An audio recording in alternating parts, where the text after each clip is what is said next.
and your construction lien rights are so important. So everybody's sort of familiar with the contract rights. And that's just sort of typical things that we do in factoring. So if you want to make a claim against the account debtor and they haven't paid you, you may have to sue them for breach of contract or account stated. Here's the problem with that.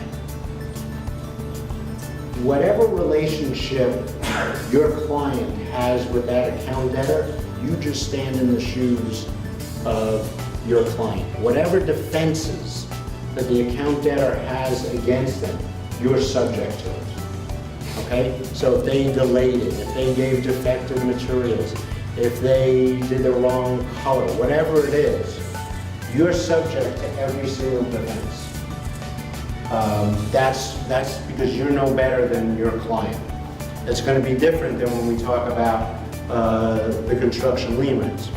And again, when you have to sue, and if anyone's had the pleasure of being in the litigation process here, which I guess most of you at some point had to dabble in, you know that you'll file an action for breach of contract.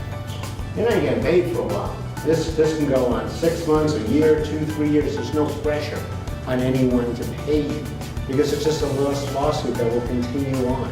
There's no real damage to this.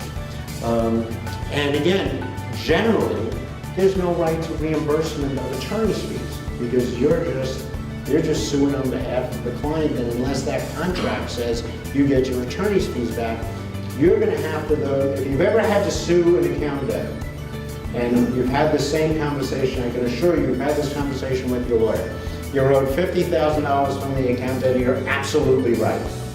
And they're going to give you a hard time. It's going to cost you $25,000 or $30,000 in attorney's fees to get that $50,000. What are you going to do? You're going to stand on principle? Or you're going to send the lawyer and his family to a vacation somewhere, or Lori's family on a vacation? No, you're going to take less than the $50,000 because you have no right for reimbursement of the attorney's fees.